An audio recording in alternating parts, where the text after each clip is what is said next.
দিয়েছেন।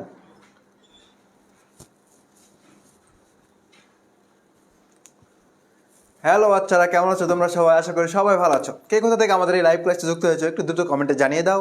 আজকে আমরা সমাজ বিজ্ঞানের প্রথম পত্রের পঞ্চম অধ্যায় নিয়ে আলোচনা করবো, অর্থাৎ সামাজিক প্রতিষ্ঠান নিয়ে আলোচনা করব। তার আগে আমরা সবাই একটু বন্ধু বান্ধবদের পেজটা শেয়ার করে দিই, ক্লাসটা শেয়ার করে দিই, সবাইকে একটু মেনশন করে দিই আমরা। ঠিক আছে, আমরা দ্রুত একটু মেনশন করে দিই সবাইকে। আমাদের এপারপি 4.0 বলছে, সরি এপারপি 4.1-এর কিন্তু অফারের লাস্ট ডেট 10 তারিখ, ঠিক আছে? অর্থাৎ আজকে কয় তারিখ? 7 তারিখ না? আর 3 দিন কিন্তু আমাদের এপারপি 4.1-এর ভর্তির মানে অফার চলবে। এরপরে কিন্তু অফার আর থাকবে না, হ্যাঁ? তো সবাই যারা এখনও ভর্তি হওনি তারা দ্রুত একটু ভর্তি হয়ে যাও।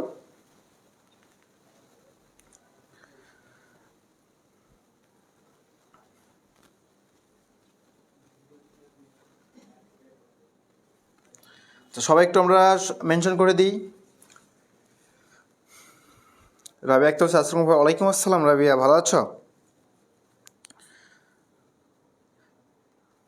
সবাই একটু আমরা মেনশন করে দিই, হ্যাঁ? আর কে কোথা থেকে আমাদের এই ভিডিও ক্লাসটি করতেছো একটু দ্রুত জানিয়ে দাও। আমরা এর আগে পাইছিলাম হচ্ছে নওগাঁ জেলার হচ্ছে বেশিরভাগ স্টুডেন্ট পাইছিলাম, মানে সবচেয়ে বেশি কমেন্ট আসছিল নওগাঁ জেলার স্টুডেন্টের। আজকে দেখি কোন কোন জেলা থেকে আজকে দেখি সবচেয়ে বেশি কমেন্ট আসে বা বেশি জনের শিক্ষার্থী থাকে। ভাইয়া 4th চ্যাপ্টার হার্ড লাগে, 4th অধ্যায় না? সামাজিক বিভিন্ন প্রতিষ্ঠান সমূহের কথা বলা হয়েছে ওখানে, যে সংঘ, পরিবার, তারপর হচ্ছে দল, এটার কথা বলতেছো তুমি, তাই না? আচ্ছা, সমস্যা নেই, আমরা পরবর্তী ক্লাসে আমরা 4th অধ্যায় করাই দেবো। আমরা আজকে ইম্পর্টেন্ট অধ্যায়টা নিয়ে এসেছি কি জন্য, যে প্রথম পত্রের আমরা যখন পঞ্চম অধ্যায় করব, আমরা দ্বিতীয় পত্রের সপ্তম অধ্যায়ের কাজটা কিন্তু আমাদের হয়ে যাবে। অর্থাৎ আমরা একটা অধ্যায় করলে 2টা অধ্যায়ের বেনিফিট পাবো, এবং এখান থেকে এমসিকিউ সিকিউ তো হবেই। সো এই জন্য আজকের মানে পঞ্চম অধ্যায়টা নিয়ে আসা তোমাদের সামনে। একজন বলছে বরগুনা থেকে, মুশফিকা নাজনীর বলছে জয়পুরহাট থেকে, শারমিন আক্তার বলছে খুলনা থেকে, ভাই আমি নওগাঁ থেকে। হ্যাঁ, এর আগে নওগাঁ জেলাটা মানে বেশি ছিল, নওগাঁ জেলার স্টুডেন্ট। তামজিদুর রহমান জিনিয়াস বলছে বরিশাল থেকে, ঝিনাইদহ জেলা থেকে। রুকায়া জুমানা বলছে নাটোর থেকে, হ্যাঁ তুমি সেদিনও ক্লাসে ছিলে। আচ্ছা, আবিদা সুলতানা বলছে পার্বতীপুর থেকে, হ্যাঁ তুমি এর আগে ক্লাসে ছিলে। রাবি আক্তার বলছে চট্টগ্রাম থেকে, সুলতানা বলছে ঝিনাইদহ থেকে, রাফা ইসলাম বলছে ঢাকা। আচ্ছা আচ্ছা, আমরা একটু সবাইকে দুটো মেনশন করে দিই, হ্যাঁ? লাইভ ক্লাসে আমরা একটু দুটো মেনশন করে দিই সবাইকে।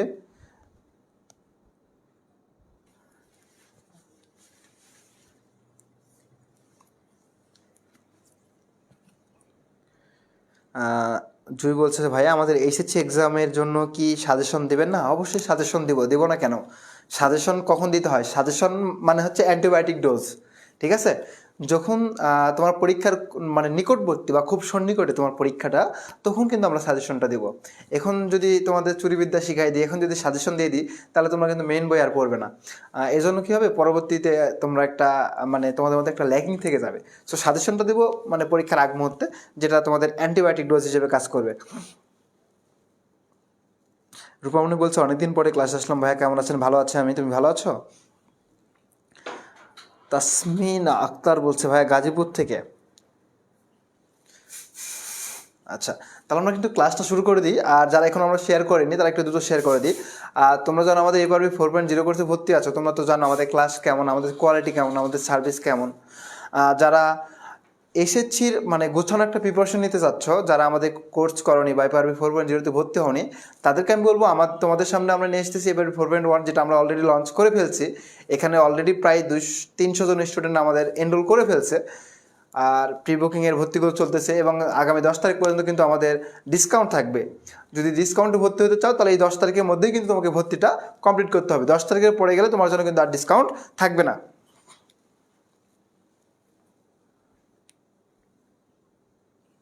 আচ্ছা, তাহলে আমরা একটু ক্লাসটা শুরু করে দিই নাকি? নাবিলা ইসলাম বলছে ব্রাহ্মণবাড়িয়া থেকে, মারিয়া আক্তার বলছে কেমন আছেন ভাইয়া? ভালো আছি মারিয়া আক্তার।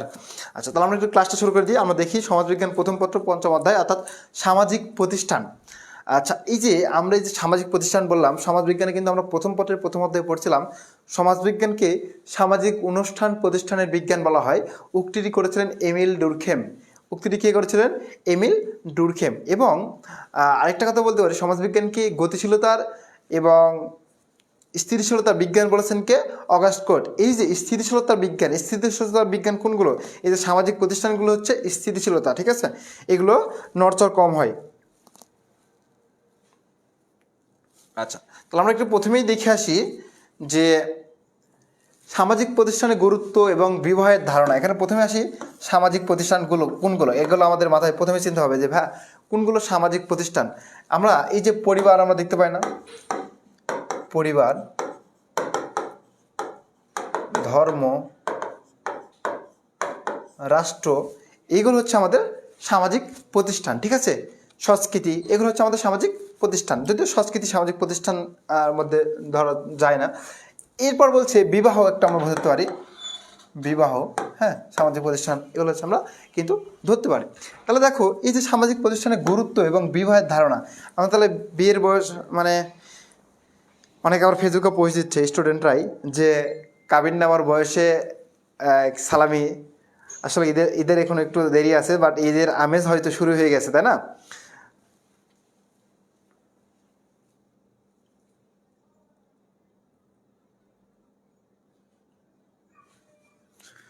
আচ্ছা, এরপর দেখো তাহলে বলছে মানব জীবনে একটি গুরুত্বপূর্ণ প্রত্যয় হচ্ছে প্রতিষ্ঠান। সহজ ভাষায় ব্যক্তির আচরণের প্রতিষ্ঠিত রূপই হচ্ছে প্রতিষ্ঠান। এই জিনিসটা একটু নোট করবেন আপনারা, ঠিক আছে। ব্যক্তির আচরণের প্রতিষ্ঠিত রূপই হচ্ছে প্রতিষ্ঠান, এই জিনিসটা একটু নোট করবেন, এটা একটু ইম্পর্টেন্ট। এখনও কোনো পরীক্ষা মানে বোর্ড পরীক্ষা আসেনি, তবে বোর্ড পরীক্ষা আসার মতো একটা সম্ভাব্য করছেন, এটা হতে পারে যে প্রতিষ্ঠানটা কি? ব্যক্তির আচরণের প্রতিষ্ঠিত রূপই হচ্ছে আচরণ বা প্রতিষ্ঠান। আচরণ বলছে ব্যক্তির আচরণের প্রতিষ্ঠিত রূপ, অর্থাৎ ব্যক্তির আচরণগুলো যেখানে প্রতিষ্ঠিত রূপ মানে প্রতিষ্ঠিত হয়, সেটা হচ্ছে আমাদের কি? প্রতিষ্ঠান বলতে পারি। এরপর বলছে সমাজে বিভিন্ন প্রতিষ্ঠানের উদ্ভব ঘটেছে মূলত সমাজে মানুষ তথা সমাজ নিয়ন্ত্রণের উদ্দেশ্যে। আচ্ছা, অনেকগুলো প্রতিষ্ঠানের উদ্ভব ঘটেছে, এগুলো সমাজকে বা সমাজে মানুষকে নিয়ন্ত্রণের উদ্দেশ্যে। সমাজবিজ্ঞানী ইএস বোগার্ডাস বলছে কি, তার the development of social thought শীর্ষ গ্রন্থে বলেন সামাজিক প্রতিষ্ঠান হলো কতগুলো রীতি বা প্রথা, এগুলো ধীরে ধীরে সুসংবদ্ধ রূপ ধারণ করে এবং সামাজিক প্রতিষ্ঠানে পরিণত হয়। দরকার নাই এই তথ্য, ঠিক আছে, আপনারা এই তথ্য নেবেন জাস্ট, যে ব্যক্তির আচরণের প্রতিষ্ঠা রূপই হচ্ছে প্রতিষ্ঠান।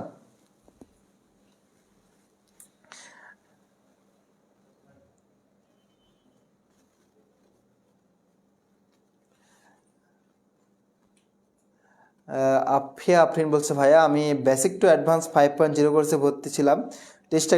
টেস্ট এক্সামের রেজাল্ট আমার আপনার সাবজেক্টে সবচেয়ে বেশি মার্ক তুমি পাইছো। এটা গ্রেট ইনিশিয়েটিভ আমরা বলতে পারি, একটা গ্রেট রেজাল্ট, গর্জিয়াস, ঠিক আছে, সমস্যা নাই, ফাইনালেও একটা ভালো রেজাল্ট হবে আশা করি। সাথে থাকো, ফাইনাল অবধি তোমাদের একটা সেরা রেজাল্ট করানোর দায়িত্ব আমাদের। তাই বা তো বলছে সাবজেক্ট কি, এর একটু কান ধরাও তো, কেউ আশেপাশে কেউ থাকলে একটু কান ধরে আসো, এর বাসার আশেপাশে কেউ আছে নাকি? তামান্না তানু বলছে এটা কোন চ্যাপ্টার? এটা প্রথম পত্রের 6ষ্ঠ অধ্যায়ের আগের চ্যাপ্টার, 4র্থ অধ্যায়ের পরের চ্যাপ্টার।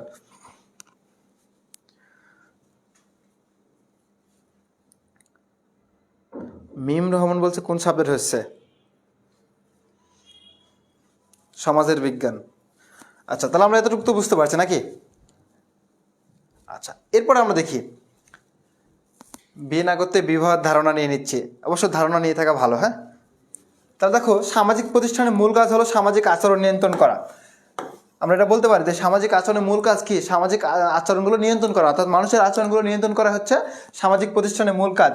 সামাজিক প্রতিষ্ঠান রয়েছে বলে সমাজের শৃঙ্খলা ভারসাম্য টিকে থাকে, তাই না? সামাজিক প্রতিষ্ঠান আছে বলে সমাজে ভারসাম্য শৃঙ্খলা এগুলো মানে টিকে থাকে।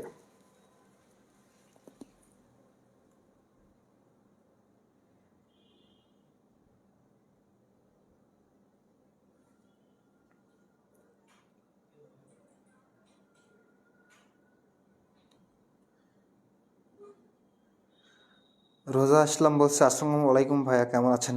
ভালো আছি। তাই কি বলছে? তাইবা আক্তার বলছে সাবজেক্ট নাই। ওকে, প্যারা নাই, সাবজেক্ট থাকতে হবে এমন কোনো কথাও নাই, সব সাবজেক্ট তো সবার থাকে না, তাই না? আচ্ছা, এর হচ্ছে প্রতিষ্ঠানের মাধ্যমে সমাজস্থ ব্যক্তিবর্গের বিভিন্ন চাহিদা পূরণ হয়ে থাকে, এটা আমরা জানলাম। এক বা একাধিক প্রয়োজন পূরণের জন্য একটি প্রতিষ্ঠান গড়ে ওঠে, এগুলো আমরা কমন বেসিক জিনিস, এগুলো তোমাদের না পড়লেও চলবে এখান থেকে। আচ্ছা, আমাদের যেটা ইম্পর্টেন্ট সেটা আমরাতে আসি একটু। আচ্ছা, এই যে বিবাহ, দেখো আমাদের প্রত্যেকের বিবাহের বয়স কম বেশি হয়ে গেছে, অনেকের বিবাহ তো হয়ে গেছে, অনেকের বাচ্চা কাচ্চা হয়ে গেছে হয়তো। স্নেহা বলছে কেমন আছেন ভাইয়া, ভালো আছি। মোস্ট মিলি বলছে, কি বলছে, রিমা বসাক, আচ্ছা মেনশন করছে। আচ্ছা, আজকে আমার একটু ঘাড়ে ব্যথা, আমি একটু উপর দিকে তাকাতে পারছি না। হ্যাঁ, সামাজিক প্রতিষ্ঠানগুলোর মধ্যে বিবাহ হচ্ছে অন্যতম, যদিও এটা আমার এখনো হয় না। হ্যাঁ, বিবাহ হচ্ছে অন্যতম, এখনো বিবাহের আসর পর্যন্ত যাইতে পারিনি, অনুপমের মতো হয়নি এখনো ভাগ্যটা। অনুপম তো কাছাকাছি গেছে, তাই না? আচ্ছা, বিবাহ হলো একজন প্রাপ্তবয়স্ক নারী এবং পুরুষের মধ্যে সামাজিক, ধর্মীয় এবং রাষ্ট্রীয় বন্ধন। তাহলে বিবাহটা কি? বিবাহটা কি বলছে যে সমাজবিজ্ঞানে বিবাহকে বলা হচ্ছে যে একটা সামাজিক, ধর্মীয় এবং একটা রাষ্ট্রীয় বন্ধন, তাই না? বিবাহ হচ্ছে একটা ধর্মীয়, সামাজিক এবং একটা হচ্ছে রাষ্ট্রীয় বন্ধন। বিবাহ হচ্ছে একটি অনুমোদিত সামাজিক ব্যবস্থা যার মাধ্যমে দুই বা ততোধিক ব্যক্তি একটি পরিবার প্রতিষ্ঠা করতে পারে। তাহলে বিবাহের মাধ্যমে পরিবার প্রতিষ্ঠিত হয়, এগুলো তো কমন জিনিসটা ভাই, এগুলো তো আমরা জানি।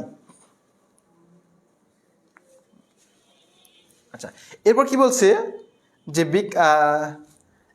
সমাজতাত্ত্বিক ওয়েস্টারমার্ক তার হিস্ট্রি অফ হিউম্যান ম্যারেজ, এই গ্রন্থটা একটু মনে রাখবেন। হ্যাঁ, Westermarck the history of human marriage. বিবাহের সংজ্ঞা দিতে গিয়ে বলেন, বিবাহ হচ্ছে এমন একটি প্রতিষ্ঠান যার মাধ্যমে নারী এবং পুরুষ মোটামুটি একটি স্থায়ী সম্পর্কে আবদ্ধ হয় এবং ছেলে মেয়ের জন্ম দেওয়ার পরও তাদের একটা এই বন্ধন স্থায়ী থাকে। তবে বাংলাদেশে ডিভোর্সের হার দিন দিন বাড়তেছে, এটা ছেলে মেয়ে মানে হওয়ার পরেও ডিভোর্স হচ্ছে, সেটা আলাদা বিষয়। তাহলে বিবাহের বৈশিষ্ট্য কী? বিবাহ মানব জীবনের অত্যাবশ্যকীয় প্রতিষ্ঠান, নিচে বিবাহের বৈশিষ্ট্যগুলো তুলে ধরা হলো। আচ্ছা, বিবাহের বৈশিষ্ট্য আমরা মোটামুটি সবাই জানি, তারপরে আমরা কিছু বৈশিষ্ট্য তুলে ধরার চেষ্টা করেছি এখানে। হ্যাঁ, যেটা হয়তো আপনাদের জানা আছে, আপনাদের পরবর্তীতে বিবাহতে সুবিধা হবে, মানে যখন মানে বিবাহিত লাইফ লিড করবেন তখন আপনাদের সুবিধা হবে। আর বিয়ের আগে এগুলো জানা ভালো, মানে তারপরে জেনে শুনে বিয়ে করবেন, বুঝতে পারছেন?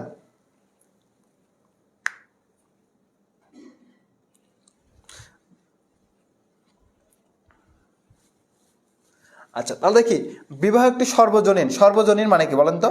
আপনারা বাংলা পড়ছেন, সর্বজনীন এবং সার্বজনীন। দেখেন, সর্বজনীন মানে সকলের জন্য প্রযোজ্য। সর্বজনীন মানে কি? সকলের জন্য, সকলের জন্য প্রযোজ্য। সকলের জন্য প্রযোজ্য বলতে আমরা বলেন না ভাই গরু মহিষ এগুলোর তো বিবাহ, এগুলো না, মানুষের সকলের জন্য প্রযোজ্য, ঠিক আছে? আর সার্বজনীন মানে হচ্ছে শ্রেষ্ঠ। আচ্ছা, তাহলে বিবাহ একটি সর্বজনীন এবং সর্বব্যাপী সামাজিক প্রতিষ্ঠান, এই জিনিসটা একটু নোট করবেন, এটা খুবই ইম্পর্টেন্ট জিনিস। আচ্ছা, এরপর হচ্ছে বিবাহ হলো একটি সামাজিক এবং ধর্মীয় বন্ধন যা নারী পুরুষের মধ্যে সংগঠিত হয়ে থাকে, এটা আমরা জানি। নারীতেও বিয়ে হয় না, পুরুষ পুরুষের বিয়ে হয় না, নারী পুরুষের মধ্যে বিয়ে হয়। বিবাহের মাধ্যমে স্বামী স্ত্রী এবং পিতামাতার সাথে সন্তানের সম্পর্ক, সন্তানের সামাজিক পরিস্থিতি এবং সামাজিক মর্যাদা নির্ধারিত হয়।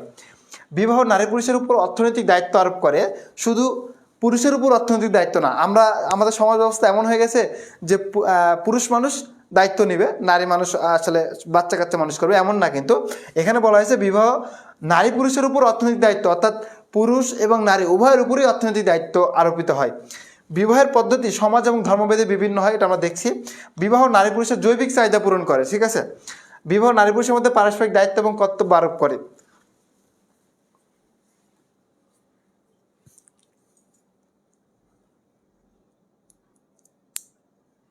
আম্মুর কাছ থেকে পাশে চলে আসছি, পূর্বের ক্লাসে আম্মু পাশে বসে হাসছিল ভাইয়ের কথা শুনে। আচ্ছা আচ্ছা, এর আগেও ক্লাস করছেন আপনি না? আরও জোরে জোরে লাউড স্পিকার দিয়ে শোনাতে পারেন যদি বিয়ে করার ইচ্ছা থাকে। হ্যাঁ, আচ্ছা, এরপর আমরা আসছি বিবাহের প্রকারভেদ নিয়ে চলে আসছি, ঠিক আছে? এখান থেকে আমাদের কিন্তু এই জায়গা থেকে কিন্তু আমাদের বিসিএস ও এমসিকিউ হয়েছে, বুঝতে পারছেন? এই জায়গা থেকে কিন্তু আমাদের বিসিএস ও এমসিকিউ হয়েছে, অ্যাডমিশন এমসিকিউ হয়েছে আপনাদের এখান থেকে। এটা পরবর্তী লাইফে কিন্তু আপনারা প্রত্যেকটা সাবজেক্ট, সমাজবিজ্ঞান পড়তে গেলে এই জিনিসটা কিন্তু পাবেন। হ্যাঁ, সমাজবিজ্ঞান পড়তে গেলে বা অ্যান্থ্রোপোলজি পড়তে গেলে কিন্তু এই জিনিসগুলো পাবেন। সো আপনাদের এইচএসসির জন্য খুবই ইম্পর্টেন্ট। আচ্ছা, আমরা একটু আলোচনা করি এই বিষয়টা, বিবাহের প্রকারভেদ। এতগুলো প্রকারভেদের মধ্যে কোনো একটা প্রকারভেদ যদি আমার লাইফে হয় তাও নিজেকে স্যাটিসফাইড মনে করব। মানুষ বিবাহ করে কেন? জয় সরকার। মানুষ বিবাহ করে কেন? নিজের প্রশ্ন করে নিজে উত্তর খুঁজে নাও। মানুষ বিবাহ করে কেন? আচ্ছা, পাত্রপাত্রীর সংখ্যার ভিত্তিতে, পাত্রপাত্রীর সংখ্যার ভিত্তিতে বিবাহের প্রকারভেদটা আমরা একটু দেখে আসি। পাত্রপাত্রীর সংখ্যার ভিত্তিতে বিবাহ হচ্ছে 3 প্রকার। একটু দেখেন তো কয় প্রকার। এই যে দেখেন 1 2 3। তাহলে পাত্রপাত্রীর সংখ্যার ভিত্তিতে বিবাহ হচ্ছে 3 প্রকার আমরা পেয়ে গেলাম এখানে, ঠিক আছে। আচ্ছা, কি কি? একক বিবাহ, যেটা বাংলাদেশের সমাজে সবচেয়ে বেশি পপুলার, বাংলাদেশের সমাজে সবচেয়ে বেশি পপুলার, ঠিক আছে। এটা সবচেয়ে আদর্শ বিবাহ, এটা সবচেয়ে কি বিবাহ বলেন তো? আদর্শ বিবাহ।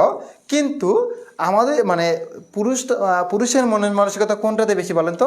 এই যে এখানে বেশি পুরুষের মন মানসিকতা 2 নম্বরে বেশি, বহু বিবাহ। বুঝতে পারছেন?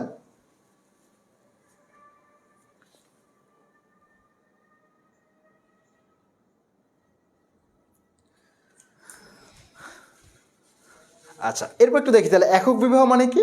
একক বিবাহ মানে হচ্ছে একজন ছেলে এবং একজন মেয়ের যে বিবাহ বন্ধন আবদ্ধ হয় সেটা হচ্ছে একক বিবাহ, ঠিক আছে। এরপর আসি বহু বিবাহ। বহু বিবাহের মধ্যে ভাগ আছে। বহু বিবাহ 2 প্রকারের হতে পারে। একটা হচ্ছে একজন মেয়ে যদি অনেকগুলো বিয়ে করে মানে ছেলেকে, তখন সেটা মেয়েদের ক্ষেত্রে হয় যে বহু স্ত্রী বিবাহ আর বহু স্বামী বিবাহ। যদি একজন মেয়ে যদি অনেকগুলো ছেলেকে বিয়ে করে তখন তাকে বলবো আমরা হচ্ছে বহু স্বামী বিবাহ। আর একজন ছেলে যদি অনেক কয়টা বিয়ে করে তখন তাকে বলা হবে বহু স্ত্রী বিবাহ। একটা নাম হচ্ছে পলিজিনি, একটা নাম হচ্ছে পলিআন্ড্রি। পলিআন্ড্রি মানে হচ্ছে বহু স্বামী, আর বহু বিবাহ হচ্ছে পলিগামি, ঠিক আছে। এখান থেকে কিন্তু বিশেষে প্রশ্ন হয়েছিল যে পলিগামি কি বা মনোগামী কি, একক বিবাহ।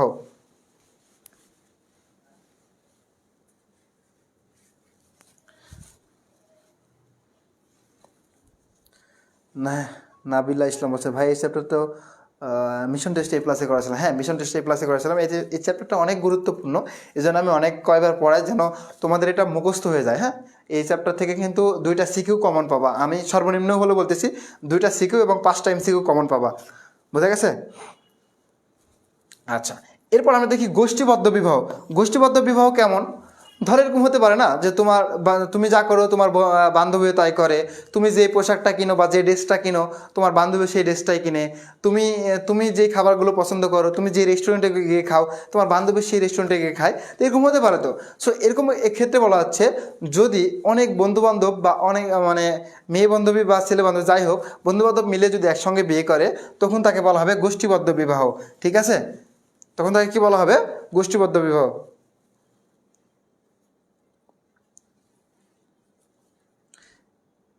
মোস্ট সুবর্ণা খাতুন বলছে একক বিবাহ আবার কেমনে করে? একক বিবাহ মানে হচ্ছে একজন ছেলে একজন মেয়ে, ঠিক আছে। একক বিবাহ মানে একা একা বিয়ে না, এটা আবার মনে করো না।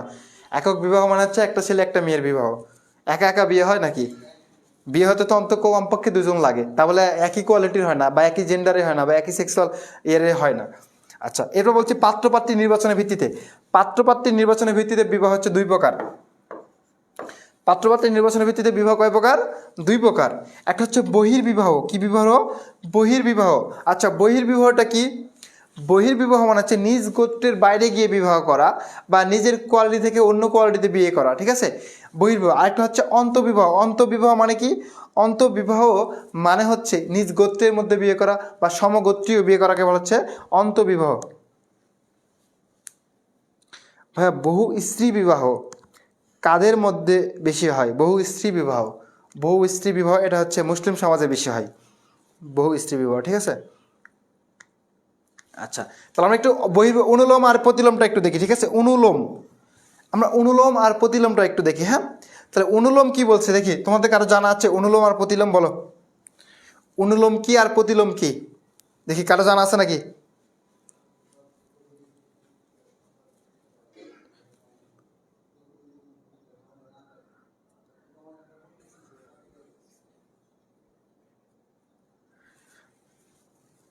আচ্ছা, অনুলোম প্রতিলোম নিয়ে কারো জানা নাই? আচ্ছা, আমরা বাংলা সিনেমা দেখছি না? আমরা বাংলা সিনেমা কি দেখছি? নায়ক কেমন হয়, মানে নায়ক কোন ফ্যামিলি থেকে গড়ে ওঠে বলো?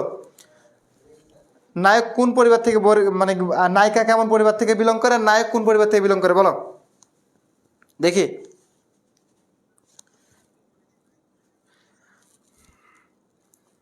বলো দেখি, বলো নায়ক কোন পরিবার থেকে বিলং করে বলো?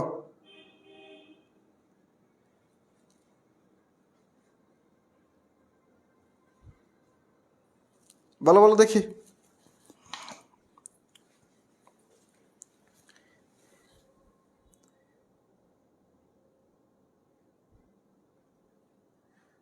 রূপামণি বলছে আমি জানি ভাইয়া। জানিতে বলেন। তাহলে অনুলোম বিবাহ কি? দেখেন আমরা বাংলা সিনেমায় দেখছি না, বাপ্পারাজ অনেক কষ্টের, অনেক দুঃখ কষ্ট, বা মান্না অনেক দুঃখ কষ্ট নিয়ে জন্মগ্রহণ করে, এরা অনেক গরিব ফ্যামিলির হয়। আর মেয়েটা মানে নায়িকা যে হয় পূর্ণিমা বা শাবনূর, এরা হচ্ছে অনেক বড় লোক ফ্যামিলি বা একজন ভিলেনের কন্যা, এরকম হয়, তাই না? এটা হচ্ছে প্রতিলোম বিবাহ। আচ্ছা, মনে করবেন এখানে প্রতিলোমে হচ্ছে মেয়ে বড় লোক, হ্যাঁ, মেয়ে বড় লোক মানে ধনী, আর অনুলোমে হচ্ছে ছেলে বড় লোক, ছেলে বা উচ্চ বর্ণের ছেলের সাথে নিম্ন বর্ণের মেয়ে বিয়ে হলে তাকে বলবো হচ্ছে আমরা অনুলোম বিবাহ। ঠিক আছে? উচ্চ বর্ণের ছেলের সাথে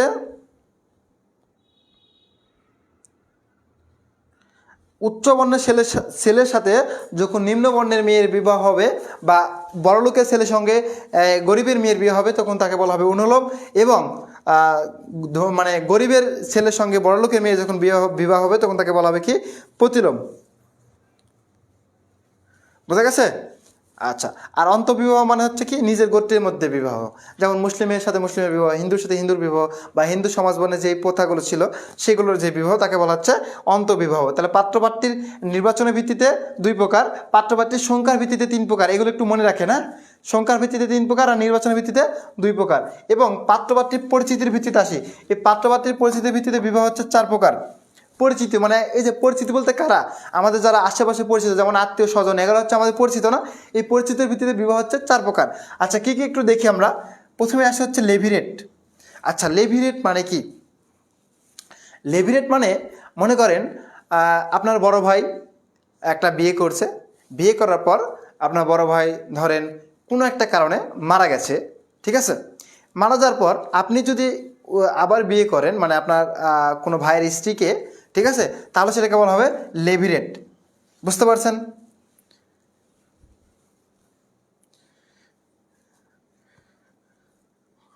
বোঝা গেছে? এটা বলেন লেভিরেট। এটা এভাবে মনে রাখবেন যে ভাইয়ের স্ত্রীকে বিয়ে করাকে লেভিরেট বলা হয়। তাহলে ভাইয়ের স্ত্রীকে বিয়ে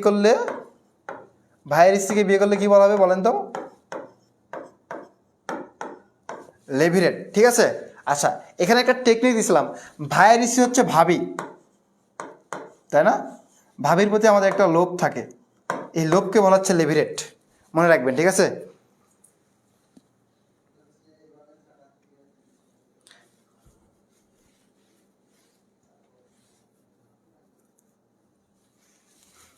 আচ্ছা, এরপর সরোরেট। এরপর হচ্ছে কি? সরোরেট। সরোরেট মানে হচ্ছে মনে করবেন শালিকাকে বিয়ে করা। কাকে বিয়ে করা? শালিকাকে, মানে হচ্ছে বউয়ের স্ত্রীকে, ঠিক আছে? ও সরি, বউয়ের স্ত্রী হয় নাকি, মানে বউয়ের বোনকে বা স্ত্রীর বোনকে বিয়ে করা, শালিকাকে বিয়ে করা। অভিজ্ঞতা নাই তো এই জন্য ভুল করতেছি, ঠিক আছে? অভিজ্ঞতা থাকলে আর ভুল হতো না। তাহলে কি করলাম? সরোরেট মানে হচ্ছে শালিকাকে, মানে ওয়াইফের বা স্ত্রীর হচ্ছে বোনকে বিয়ে করা। বুঝা গেছে? তাহলে সরোরেট মানে কি? সরোরেট মানে হচ্ছে শালিকাকে বিবাহ করা। লেভিরেট মানে হচ্ছে ভাই, মানে মৃত ভাইয়ের স্ত্রীকে বিবাহ করা বলতে পারি আমরা। এরপর আসি আমরা সমান্তরাল কাজিন। সমান্তরাল কাজিন। আচ্ছা, সমান্তরাল মানে কি? সমান কাজিন, তাই না? সমান্তরাল কাজিন মানে কি? সমান কাজিন। সমান্তরাল কাজিন বা প্যারালাল কাজিনও বলা হয় একে। সমান্তরালের ইংরেজি প্রতিশব্দ হচ্ছে প্যারালাল। তাহলে সমান্তরাল কাজিন কোনগুলো? কাজিন বলতে আমরা কি বুঝি? কাজিন বলতে আমরা বুঝবো হচ্ছে আমাদের চাচাতো ভাই। আচ্ছা, চাচাতো ভাই বা বোন, চাচাতো ভাই বা বোন। আচ্ছা, এরপর আমরা কি বলবো? খালাতো ভাই বা বোন, খালাতো ভাই। আচ্ছা, একটু খেয়াল করেন, দেখেন প্যারালাল মানে কি? সমগোত্রীয়। প্যারালাল মানে কি? সমানতালে। আচ্ছা দেখেন, আপনি যেরকম আপনার চাচাতো ভাই বোন সেমন, আবার মায়ের, এটা বাপের দিক থেকে গেল, এখন মায়ের দিক থেকে দেখেন, মায়ের দিক থেকে দেখতে হলে খালাতো ভাই বোনটা আগে আসে, তাই না? তাহলে দেখেন, চাচাতো ভাই বোন এবং খালাতো ভাই বোনের মধ্যে যদি বিয়ে হয়, তখন তাকে আমরা বলবো সমান্তরাল কাজিন। কারণ চাচাতো ভাই বোন, খালাতো ভাই বোন থাকলে তাদেরকে একটু শোনাবেন, ঠিক আছে? আচ্ছা, তাহলে আমরা কি বললাম? সমান্তরাল কাজিনটা কি? যখন চাচাতো ভাই বোন বা খালাতো ভাই বোনের মধ্যে বিয়ে হবে, তখন তাকে সমান্তরাল কাজিন বা প্যারালাল কাজিন বা সমগোত্রীয় কাজিনের মধ্যে বিয়ে বলা হবে, ঠিক আছে?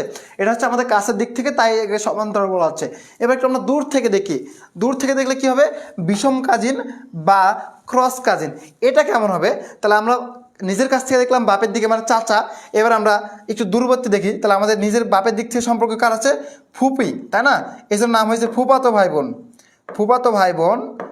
এবং দূরবর্তী হচ্ছে মামা, মামাতো ভাই বোন। আচ্ছা, বুঝতে পারছেন? তাহলে ফুফাতো ভাই বোন বা মামাতো ভাই বোনের মধ্যে যখন বিয়ে হবে তখন তাকে আমরা বলবো বিষমকালীন বিবাহ। বোঝা গেছে আমার কথা? তাহলে আমরা কি বলবো? বিষমকালীন বিবাহ। এই জিনিসটা একটু ক্লিয়ার হয়নি, এখান থেকে সবচেয়ে বেশি এমসিকিউ আসছে এখন পর্যন্ত বোর্ড পরীক্ষায়, পাত্রপাতি ইচ্ছার পরিস্থিতি ভিত্তিতে এখান থেকে সবচেয়ে বেশি এমসিকিউ আসছে। ঠিক আছে, আমরা একটু ক্লিয়ার হয়নি এখানে। তা লেভিরেট মানে কি? লেভিরেট মানে কি? ভাইয়ের বউকে বিয়ে করা। সররেট মানে কি? বইয়ের বোনকে বিয়ে করা। ঠিক আছে, সমান্তরাল কাজিন মানে কি? চাচাতো ভাই বোন বা খালাতো ভাই বোনকে বিয়ে ভাই বোনের মধ্যে যখন বিয়ে হবে।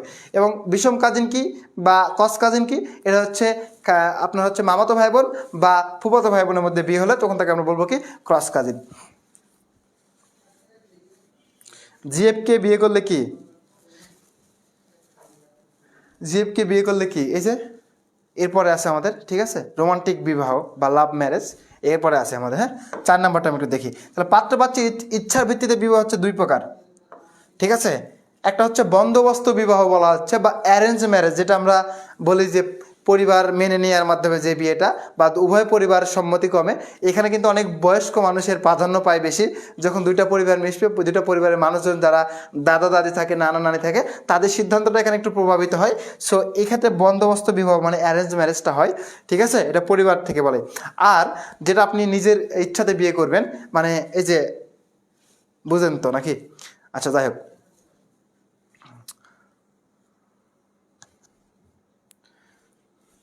এটা হচ্ছে কি? রোমান্টিক বিবাহ। ক্লিয়ার? এটা হচ্ছে আমাদের কি? রোমান্টিক বিবাহ বা লাভ ম্যারেজ। আচ্ছা, তাহলে রোমান্টিক বিবাহটা কি?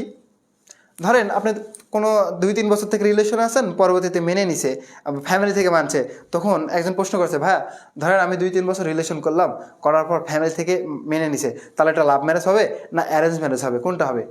তাহলে এইটা হবে যে বন্দোবস্ত লাভ ম্যারেজ। ঠিক আছে, এটা কি হবে তাহলে? বন্দোবস্ত লাভ ম্যারেজ। বোঝা গেছে আমার কথা?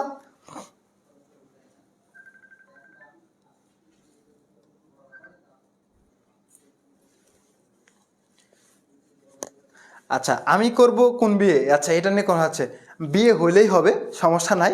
আপাতত মানে যে চেহারা দিন দিন হচ্ছে, অলরেডি ক্রিমিনাল একটা ভাব চলে আসছে, মানে চেহারার মধ্যে রাত জেগে জেগে ক্রিমিনাল একটা ভাব চলে আসছে।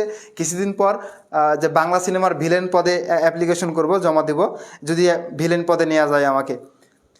আর বিয়ে চিন্তা ভাবনা করি না, কারণ কোনো মেয়ে আমারে পছন্দ করে না। তাহলে রোমান্টিক বিবাহ। ঠিক আছে, আচ্ছা, আপনারা বিয়ে যেটাই করেন, বিয়ে অ্যারেঞ্জ ম্যারেজ করেন আর লাভ ম্যারেজ করেন, করার পরে ডে দিবেন, মানে ফেসবুকে পড়ে যাবেন যে 10 বছরের পূর্ণতা, লিখে আলহামদুলিল্লাহ লিখে দেবেন। ঠিক আছে, সবাই কনফিউজ হয়ে যাবে যে আসলে কী ছিল এর মধ্যে। আচ্ছা, তাহলে আমরা এতটুকু ক্লিয়ার হয়েছি, তাই না? আচ্ছা, সবাই তো ক্লিয়ার নাকি?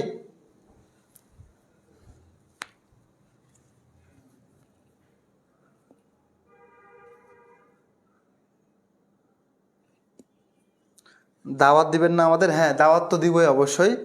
তবে দাওয়াত দিব, কিন্তু আপনারা যতজন আছেন ততজন খাইতে পারবেন কিনা আমি জানি না।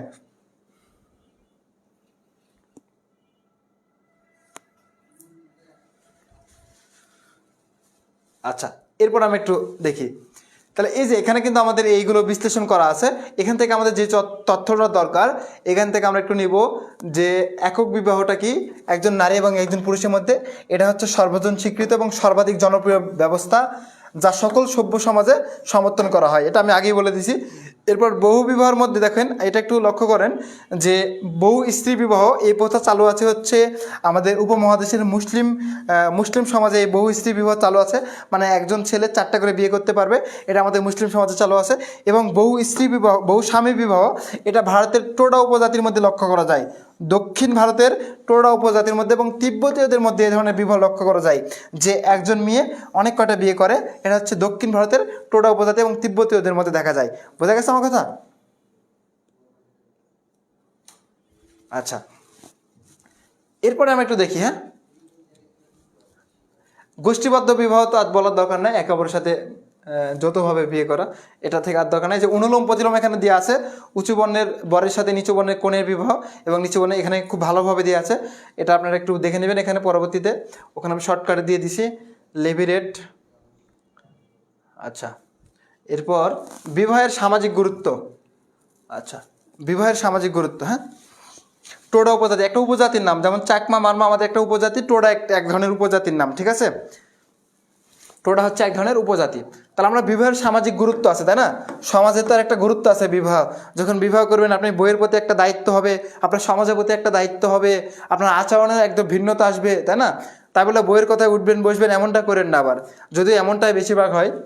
তাহলে বিবাহ বর্তমান সভ্য সমাজে একটি গুরুত্বপূর্ণ প্রতিষ্ঠান, এটা আমরা জানি। পরিবারের ভিত্তি হিসাবে বিবাহের ভূমিকা হচ্ছে বিশেষ। তার মানে পরিবার গঠনে পূর্বশর্ত হচ্ছে কি বিবাহ। মনে রাখবেন, পরিবার গঠনের পূর্বশর্ত হচ্ছে বিবাহ, ঠিক আছে। পরিবার গঠনের পূর্বশর্ত হচ্ছে কি বিবাহ। কি লেখছে নিশাদ ইসলাম বলছে রিলেশনশিপে আসো কে কে, তোরে ইনভাইট করে বলবে যে আমি রিলেশনশিপে আসি, বান্দা কয় কি। আচ্ছা, এরপর সমাজের দায়িত্ব এবং সংহতি সংরক্ষণের ক্ষেত্রে বিবাহের ভূমিকা গুরুত্বপূর্ণ। ব্যক্তির সামাজিক সম্পর্ক নির্ধারণের ক্ষেত্রে বিবাহ গুরুত্বপূর্ণ। ব্যক্তি জীবনের পরিপ্রেক্ষিতে বিবাহের নৈতিক মূল্যবোধ বিশেষভাবে গুরুত্বপূর্ণ। বিবাহের ধর্মীয় গুরুত্ব অপরিসীম। যে কোনো ধর্মের প্রতিটি রীতিনীতি মেনে চললে পারিবারিক এবং সামাজিক জীবন সুন্দর এবং সুশৃঙ্খল হয়। বিয়ে করলে আল্লাহ বরকত দেয়, এটা আরেকটা যোগ করে দিবেন, ঠিক আছে, আপনাদের নিজেদের মতো করে দিয়ে বারবার শোনাবেন পরিবারের সদস্যদের। আচ্ছা, আমরা আর দুইটা এখান থেকে দেখি। বিবাহ ব্যবস্থা মানব সমাজে ব্যক্তির যৌন প্রবৃত্তিকে প্রশমিত করে, পরক্রিয়াকে নিয়ন্ত্রণ করে। সন্তান প্রযোজন এবং বংশগতি রক্ষার ক্ষেত্রে বিবাহের ভূমিকা অন্যতম।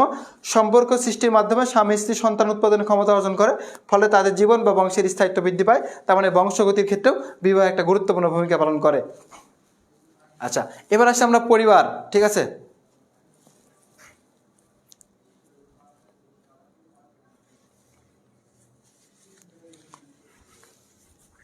এবার আসি আমরা পরিবারের ধারণা। বিবাহের পরে আমরা পরিবার গঠন করলাম, ঠিক আছে। অলরেডি বিবাহ শেষ, বিবাহ থেকে আমরা এবার চলে আসলাম কোথায়, পরিবারে। আচ্ছা, এবার আমরা একটু পরিবার গঠন করি। আচ্ছা, তাহলে ইংরেজি ফ্যামিলি শব্দটি আসছে ল্যাটিন শব্দ ফ্যামিলিয়া থেকে, যার অর্থ হচ্ছে সেবক। তার মানে পরিবার মানে কি সেবক। তাহলে কি সেবক? রোমান আইনে পরিবার বলতে এমন একটি গোষ্ঠীকে বোঝায় যা উৎপাদক, দাস দাসী এবং অন্যান্য সদস্য নিয়ে গঠিত এবং যারা বিবাহ এবং বংশধারা দিক থেকে সম্পর্কিত, যারা বিবাহের মাধ্যমে সম্পর্কিত। সমাজবিজ্ঞানী অর্বান এবং নিমকপের মতে পরিবার হলো সন্তান সন্ততির অধিকার বা সন্তান সন্ততিবিহীন স্বামী স্ত্রী অথবা সন্তান সন্ততির অধিকারী কোনো একজন পুরুষ বা কোনো একজন নারী সদয় গঠিত একটা স্থায়ী সংগঠনকে বলা হচ্ছে পরিবার।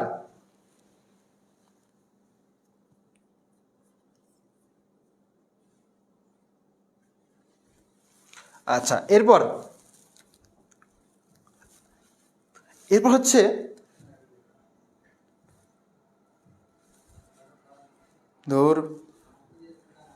এরপর আমাদের পরিবারের ধারণা, এটা আমরা দেখলাম, ঠিক আছে। সাধারণত পরিবার বলতে বিবাহ বন্ধনের মাধ্যমে একজনকে বোঝায়, এটা আমরা দেখলাম অলরেডি। এবার পরিবারের বৈশিষ্ট্য। আচ্ছা, পরিবারের কিছু বৈশিষ্ট্য আছে, এখানে আমরা দেখছি জোর সম্পর্ক, বিবাহের ধরন, নামকরণ ব্যবস্থা, কিছু অর্থনৈতিক কর্মকাণ্ড, সাধারণ আবাস, এগুলোর মধ্যে আমাদের বিবাহের ধরনটা করে। বিবাহটা কি এখানে, পরিবারটা কি এখানে, আবেগীয় ভিত্তিক, গঠনমূলক প্রভাব, সীমিত আকার, সর্বজনীনতা, এগুলো সম্পর্কে বলা আছে যে দায়িত্ব কর্তব্য থাকবে পরিবারের সদস্যদের মধ্যে, সামাজিক অনুশাসন থাকবে, দৈহিক এবং মানসিক নিরাপত্তা থাকবে, একটা উত্তরাধিকার থাকবে, সংস্কৃতির রক্ষক হবে পরিবার, এক সদস্য থেকে আরেক সদস্য স্থানান্তর হবে, এইগুলো কথা বলা হয়েছে। এরপর পরিবারের উৎপত্তি এবং বিবর্তন সম্পর্কে দুইটা ধারণা কথা বলা আছে, এই ধারণাগুলোর দরকার নাই, আপনারা হালকা করে ক্রস করে যাবেন। আচ্ছা, এরপর মর্গান বর্ণিত বিভিন্ন স্তরের পরিবারের ক্রমবিবর্তন। এবার আসছি পরিবার, এখান থেকে পরিবারের একটা ধারণা নেন এখান থেকে। রক্ত সম্পর্কযুক্ত পরিবার। আচ্ছা, রক্ত সম্পর্ক কখন? যখন নিজেদের চাচাতো ভাই বোনে মিলে যখন একসঙ্গে থাকবেন, যে পরিবার গঠিত হবে বিবাহের ভিত্তিতে, তখন তাকে আপন ভাই বোন এবং জ্ঞাতি ভাই বোনের মধ্যে যখন বিবাহ করে আপনি পরিবার গঠন করবেন, তখন তাকে বলা হবে রক্ত সম্পর্কযুক্ত পরিবার, ঠিক আছে। রক্ত সম্পর্কযুক্ত পরিবার, যখন নিজেদের ভাই বোন বা আপন ভাই বোন বা নিজের চাচাতো ভাই বোনের মধ্যে যখন বিয়ে করে আপনি পরিবার গঠন করবেন, তখন তাকে বলা হবে রক্ত সম্পর্কযুক্ত পরিবার। দলগত বিবাহ ভিত্তিক পরিবার, এটা তো আপনারা জানেন, যখন দলগত বিয়ে করে একটা পরিবার গঠন করবে, ধরেন একটা পরিবারে দুইটা মেয়ে আছে, দুটা মেয়েকে ধরেন একই পরিবারের দুইটা ছেলে যদি বিয়ে করে, তখন যে পরিবার গঠন হবে তখন তাকে কি দলগত পরিবার আর বলা হবে। অস্থায়ী যুগল পরিবার, অস্থায়ী যুগল পরিবার মানে একজন পুরুষ এবং একজন স্ত্রীর মধ্যে অস্থায়ী যৌন মিলনে যে পরিবার গঠিত হবে সেটা হচ্ছে অস্থায়ী যুগল পরিবার। পিতৃপ্রধান পরিবার, মনে রাখবেন এই পরিবারে পিতা সব কিছুর প্রধান, ঠিক আছে, প্যাট্রিয়ার্কাল ফ্যামিলি বা একে বলা হচ্ছে। তাহলে এইটা বাংলাদেশের সকল সমাজে কিন্তু এটা দেখা যায়, হ্যাঁ, বাংলাদেশে কিন্তু এটা দেখা যায় পিতৃপ্রধান পরিবার বা পিতাই পরিবারের প্রধান এবং একক বিবাহ ভিত্তিক পরিবার, এখানে মাতৃ পরিবার ভিত্তিকও আছে। আচ্ছা, মাতৃ পরিবারটা কি, মনে রাখবেন মাতৃ পরিবার হচ্ছে গারো এবং খাসিয়াদের মধ্যে দেখা যায়, গারো এবং খাসিয়া উপজাতির মধ্যে মাতৃতান্ত্রিক পরিবার দেখা যায়, ঠিক আছে।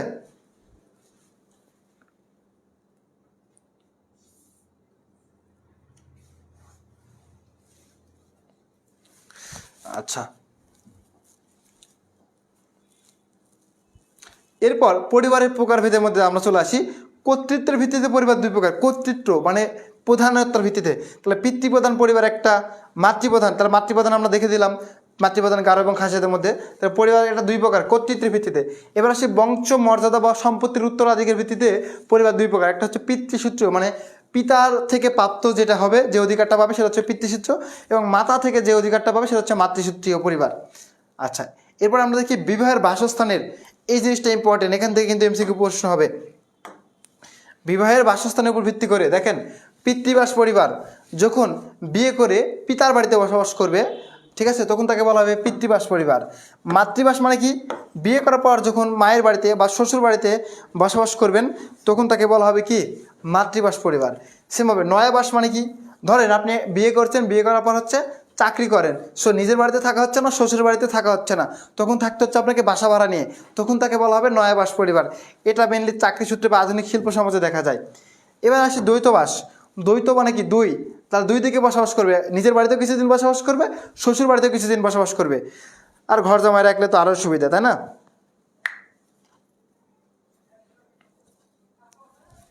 আচ্ছা, এরপর আমরা একটু দেখি, হ্যাঁ,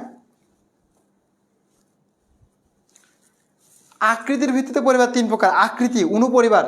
তাহলে অনুপরিবার কি, অনু মানে ক্ষুদ্র পরিবার, বাংলাদেশে একক পরিবার বলা হয়, যেখানে একজন ছেলে বা মানে বাবা মা এবং সন্তান সন্ততি নিয়ে যে পরিবার সেটা হচ্ছে কি পরিবার বলেন তো, সেটা হচ্ছে অনুপরিবার। এবার আসে যৌথ পরিবার। যৌথ পরিবার কোনগুলো, বাবা মা ভাই বোন, চাচাতো ভাই বোন, চাচাতো ভাই বোনের ছেলে মেয়ে, এইগুলো নিয়ে যে পরিবার গঠিত হবে সেগুলো বলা হচ্ছে যৌথ পরিবার। এবং বর্ধিত পরিবার কি, এটা একটু ক্লিয়ার হয়ে যাও, এখান থেকে কিন্তু মাঝে মধ্যে যৌথ পরিবার বা বর্ধিতর মধ্যে পার্থক্য কি, যৌথ আর বর্ধিতর মধ্যে পার্থক্য কি, একটু ক্লিয়ার হও। যৌথ, বর্ধিত এবং হচ্ছে অনুপরিবার। আচ্ছা, আমরা জানি এই অনু মানে কি, বাবা মা আর হচ্ছে সন্তান সন্ততি বা সন্তান, এটা নিয়ে যে পরিবার সেটা হচ্ছে অনুপরিবার। এবার আসে আমরা যৌথ পরিবার। যৌথ পরিবার কি, যৌথ পরিবার হচ্ছে বাবা মা, চাচাতো চাচা চাচি, দাদা দাদি, ঠিক আছে, চাচাতো ভাই বোন, চাচাতো ভাই বোন, এগুলো নিয়ে যে পরিবার সেগুলো হচ্ছে কি পরিবার বলেন তো, যৌথ পরিবার। এবার আসি বর্ধিত পরিবার কি, বর্ধিত পরিবারে তিন পুরুষের বসবাস বলা হয়। এখানে কয় পুরুষের, তিন পুরুষের বসবাস বলা হয়। কিভাবে একটু দেখেন, ধরেন আপনার দাদা বেঁচে আছে, আপনার দাদার পরে আপনার বাবা, আপনার বাবার পরে আপনি, অথবা দাদা যদি মারা যায় তাহলে আপনার বাবা, বাবার পরে আপনি, আপনির পরে আপনার সন্তান। এই যে তিন পুরুষের বসবাস একে বলা হচ্ছে বর্ধিত পরিবার, ঠিক আছে।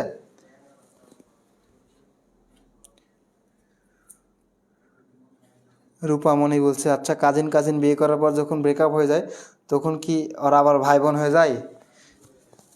হ্যাঁ, ব্রেকআপের পর ভাই বোন।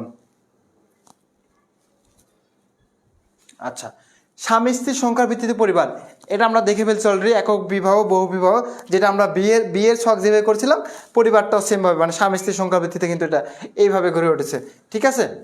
আচ্ছা, এরপর আমরা একটু দেখি, এরপর পাত্রপাত্রের নির্বাচন সেমভাবে, পাত্রপাত্রের নির্বাচনের ভিত্তিতে সেমভাবে গড়ে উঠেছে, এটা আমরা একটু বাদ হাইড করে যাই। আচ্ছা, মুখ্য সামাজিকরণ, স্থিতি সামাজিকরণ, এটার দরকার নাই।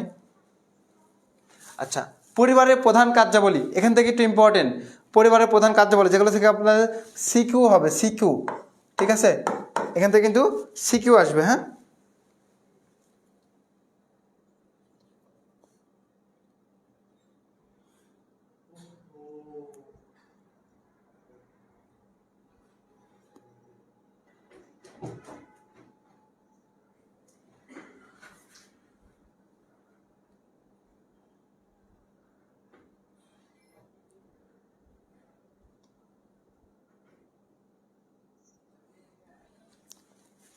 আচ্ছা, তাহলে আমরা একটু দেখি জৈবিক কাজ মানে বায়োলজিক্যাল ফাংশন, এগুলো পরিবারের মাধ্যমে হয়। অর্থনৈতিক কাজ, শিক্ষামূলক কাজ, ধর্মীয় কাজ, বিনোদনমূলক কাজ, মনস্তাত্ত্বিক কাজ, ঠিক আছে, রাজনৈতিক, সামাজিক, সবগুলোই কিন্তু আমাদের পরিবার রিলেটেড, আমরা পরিবারের সাথে ওতপ্রোতভাবে জড়িত। আচ্ছা, তা আমরা একটু এখান থেকে ব্যাক করি। হ্যাঁ, গ্রামীণ এবং শহুরে পরিবারের ধরন এখানে দিয়ে আছে, এটা একটু আপনারা দেখে নেবেন। জ্ঞাতি সম্পর্ক, এই জিনিসটা একটু ইম্পর্টেন্ট, এখান থেকে এমসিকিউ প্রশ্ন হয় জ্ঞাতি সম্পর্ক থেকে, এই জিনিসটা একটু দেখে নেন। হ্যাঁ, জ্ঞাতি সম্পর্ক দেখেন, দেখেন ইংরেজি কিন শব্দের অর্থ হচ্ছে আত্মীয়, তাহলে কিনশিপ মানে কি জ্ঞাতি সম্পর্ক, তাহলে এখান থেকে কিন, কিন মানে হচ্ছে কি বলেন তো, আত্মীয়, ঠিক আছে। আচ্ছা, বা জ্ঞাতি, আত্মীয় বা জ্ঞাতি, আর কিনশিপ অর্থ হচ্ছে জ্ঞাতি সম্পর্ক বা আত্মীয়তার সম্পর্ক। এখন আত্মীয়তার সম্পর্ক আমাদের যারা আমাদের আত্মীয়তা নাই বা আত্মীয় না, তাদের সাথেও কিন্তু আমাদের আত্মীয়তার সম্পর্ক আছে। আমাদের পাড়াবর্তী প্রতিবেশী আমাদের নিজেদের আত্মীয় না, কিন্তু তাদের সাথে আমাদের সম্পর্ক কিন্তু আত্মীয়তার মতো। সো এদেরকে বলা হচ্ছে কিনশিপ।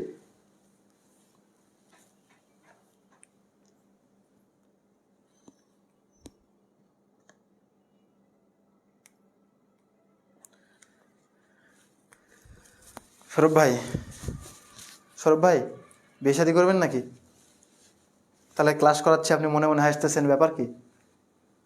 আহা,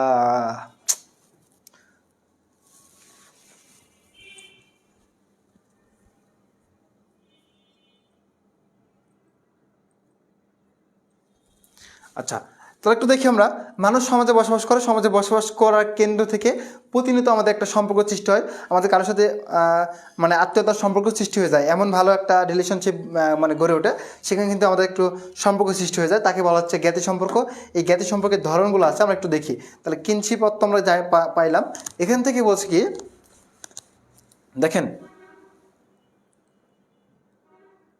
এই যে জ্ঞাতি সম্পর্কের প্রকারভেদ, এইটা একটু দেখেন। হ্যাঁ, জ্ঞাতি সম্পর্কের প্রকারভেদ এটা একটু দেখি। প্রথমে বলছে জ্ঞাতি সম্পর্ক প্রধানত 4 প্রকার। তাহলে সমাজবিজ্ঞানের মতে জ্ঞাতি সম্পর্ক কত প্রকার বলেন তো? 4 প্রকার। বোঝা গেছে? স্নেহ বলছে ভাই একটু গল্প তো করতে পারেন। হ্যাঁ, গল্প তো করবো অবশ্যই।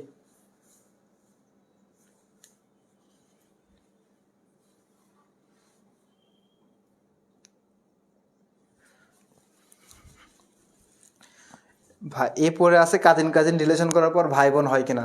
ভাই তোর কাজিন থাকলে তুই আগে রিলেশন করার পর ব্রেকআপ করে দেখ পরিস্থিতিটা কেমন হয়, তাহলে তো বুঝতে পারবি যে কাজিন কাজিন রিলেশন করার পর ভাই বোন হচ্ছে কিনা।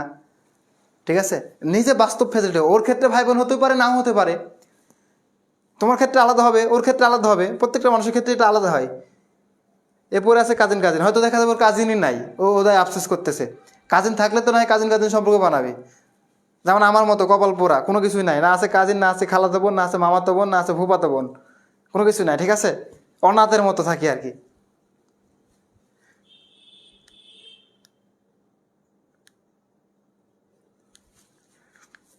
আচ্ছা, আমরা একটু জ্ঞাতি সম্পর্কের দিকে আসি। ঠিক আছে, আমরা কাজিন কাজিন বাদ দিয়ে আমরা একটু জ্ঞাতি সম্পর্কের দিকে আসি।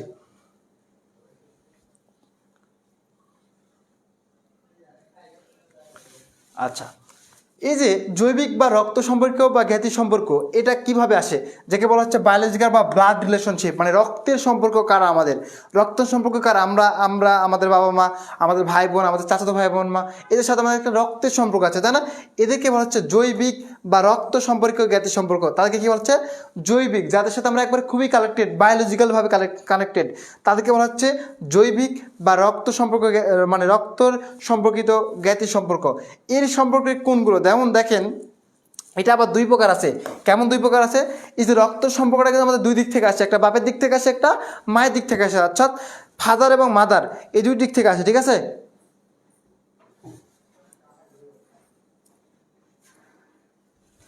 আচ্ছা একটু দেখি তাহলে আমরা, হ্যাঁ এই যে দেখো তাহলে মাতৃসূত্র দিক থেকে কারা, মাতৃসূত্রের দিক থেকে কারা হবে একটু বলেন তো। যেমন দেখেন নানা নানি, মামা মামি, খালা খালু, এরা আমাদের কি কোন দিক থেকে আসছে বলেন তো? খালা খালু মামা মামি নানা নানি এগুলো আমাদের মায়ের দিক থেকে আসেনি? তার মানে এই সম্পর্কগুলো আমাদের কি সম্পর্ক?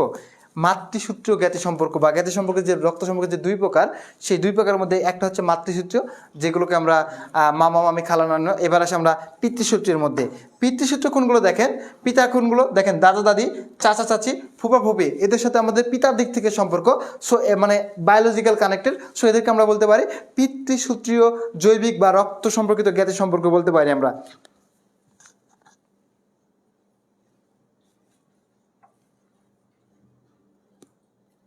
রোজা ইসলাম হচ্ছে ফ্রি ক্লাস কয় তারিখ পর্যন্ত হবে ভাই? কয় তারিখ পর্যন্ত ফ্রি ক্লাস হবে সৌরভ ভাই?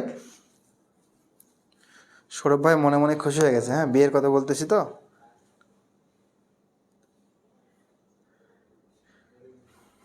আচ্ছা এরপরে আমরা একটু দেখি বৈবাহিক জ্ঞাতি সম্পর্ক। আচ্ছা বৈবাহিক জ্ঞাতি সম্পর্ক আমরা 2 নম্বরে দেখলাম। বৈবাহিক জ্ঞাতি সম্পর্কটা কি দেখেন, অ্যাফিনাল কিনশিপ মানে বৈবাহিক জ্ঞাতি সম্পর্ক। আচ্ছা বিয়ে করার পর আপনার আত্মীয় হচ্ছে কারা একটু দেখি আমরা। বিয়ে করার পর আপনার আত্মীয়তা কাদের সাথে হচ্ছে? শ্বশুর শাশুড়ি, ঠিক আছে? আপনি যখন বাংলা পড়বেন তখন কিন্তু একটা মজার টিক্স আছে, দেখেন এই যে শ্বশুর শাশুড়ি, দেখেন শ্বশুরের নিচে আছে কিন্তু শাশুড়ির নিচে নাই, বুঝতে পারছেন? শ্বশুরের নিচে আছে কিন্তু শাশুড়ির নিচে নাই, কি নাই বলেন তো?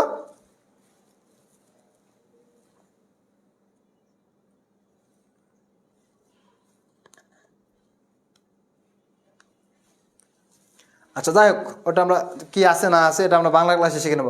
দেখেন শ্বশুর শাশুড়ির সাথে একটা সম্পর্ক হয় না বিয়ে করার পর? আবার দেব ও ননদের মধ্যে একটা সম্পর্ক হয় না বিয়ে করার পর? হয়তো। এই যে তাদের এইগুলোকে বলা হচ্ছে বৈবাহিক জ্ঞাতি সম্পর্ক। তাদের এগুলোকে কি বলা হচ্ছে? বৈবাহিক জ্ঞাতি সম্পর্ক। বোঝা গেছে?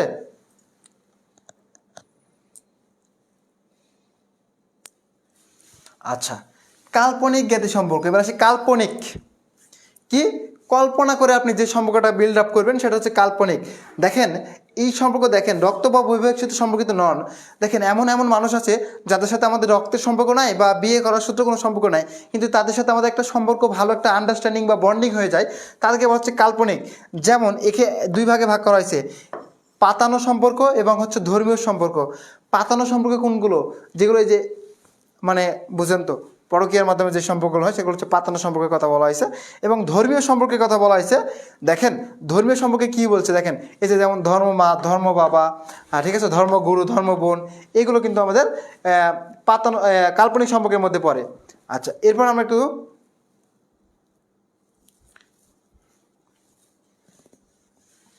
আচ্ছা প্রথাগত জ্ঞাতি সম্পর্ক। এবার আসে আমরা প্রথাগত। এবার আসে আমরা কি প্রথাগত। তাহলে আমরা জ্ঞাতি সম্পর্ক 4 প্রকার, এটা আমরা পাইলাম, তার মধ্যে আমরা প্রথাগততে চলে আসছি অলরেডি।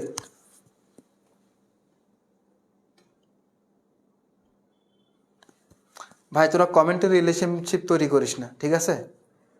চেনা নাই, জানা নাই, দেখা নাই, সাক্ষাৎ নাই, কমেন্ট রিলেশনশিপ করে 2 দিন পর যখন কথা বলা বন্ধ হয়ে যাবে, ব্রেকআপ করে পরিস্থিতি দিবে যে কোনো সে আমার সাথে বিশ্বাসঘাতকতা করেছে, মেয়েরা ভালো না বা ছেলেরা ভালো না, হয়তো সব ছেলে এরকম, সব মেয়ে এরকম, এই যে বিভিন্ন রকমের পোস্ট দিয়ে তোরা একবারে বিজিকিচ্ছি করে অবস্থা করে ফেলবি। 2 দিন পর ফ্যামিলিকে টেনশন দিবি, ঠিক আছে? বিয়ে শাদী নিজেরও একটা ভালো জায়গায় হওয়ার ছিল, অন্য এক জায়গায় হয়ে যাবে। আবার মানে এই যে এই বয়সে সবাই তো বেকার থাকে, মাথায় উদ্ভট চিন্তা ভাবনা থাকে, ঠিক আছে? এই যে সুইসাইড টুইসাইড সব কিছু তোরা এলা করে ফেলবে। সো কমেন্ট রিলেশনশিপ বন্ডিং তৈরি করিস না, কাল্পনিক জ্ঞাতি সম্পর্কের দরকার নাই, ঠিক আছে? এই বন্ডিংটা ভালো না।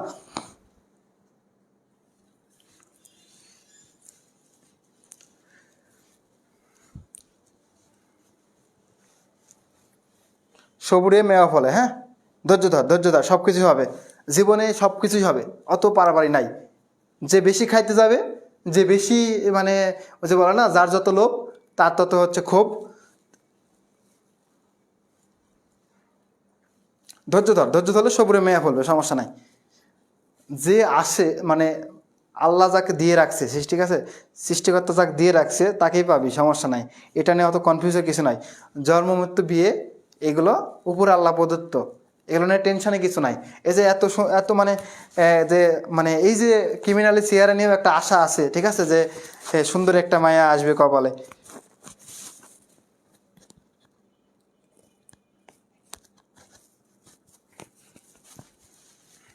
আচ্ছা, তাহলে আমরা একটু প্রথাগত জ্ঞাতি সম্পর্কটা একটু পড়ে নিই, ঠিক আছে। প্রথাগত জ্ঞাতি সম্পর্ক, স্থানীয় প্রথাগত সূত্রে কাউকে আত্মীয় করে নেবার যে বন্ধন, তাই হচ্ছে প্রথাগত। যেমন একই পাড়ার বসবাস করে কোনো একটা মুরব্বী ব্যক্তিকে আমরা চাচা ডাকি, তাই না? তাই না? আবার বাবার বয়সে বা চাচার বয়সের, বাবা বা চাচার বয়সের কাউকে কিন্তু আমরা চাচা ডাকি। এই যে আমাদের নিজেদের চাচা না, কিন্তু আমরা তাকে পাড়া প্রতিবেশী বলে আমরা তাকে ডাকতেছি। চাচা না ডাকে তাকে আমরা আঙ্কেলও ডাকতেছি বা কাকা ডাকতেছি, ঠিক আছে। আমরা আবার এই যে মামা ডাকতেছি রিক্সাওয়ালাকে, তাই না? নিজের কিন্তু কেউ না, রিক্সাওয়ালাকে কিন্তু আমরা মামা ডাকতেছি, দোকানদারকে মামা ডাকতেছি। এইগুলো কিন্তু প্রথাগত জ্ঞাতির সম্পর্ক। বোঝা গেছে? এটা কি বলেন তো? এটা হচ্ছে প্রথাগত জ্ঞাতির সম্পর্ক। ক্লিয়ার সবাই? আচ্ছা, এছাড়া আরও আছে যে আমেরিকান সমাজবিজ্ঞানী লুইস হেনরি মর্গান বলছে এই দুই ভাগে, একটা হচ্ছে শ্রেণীমূলক, একটা হচ্ছে বর্ণনামূলক। শ্রেণীমূলক একই শ্রেণীকে ভাগ করা, যেমন মা, মেয়ের মাও হচ্ছে মা, ছেলের মাও হচ্ছে মা, একই। এটা হচ্ছে কি শ্রেণীমূলক। এবং বর্ণনামূলক কোনগুলো? মেয়ের মা হচ্ছে শাশুড়ি এবং ছেলের মা হচ্ছে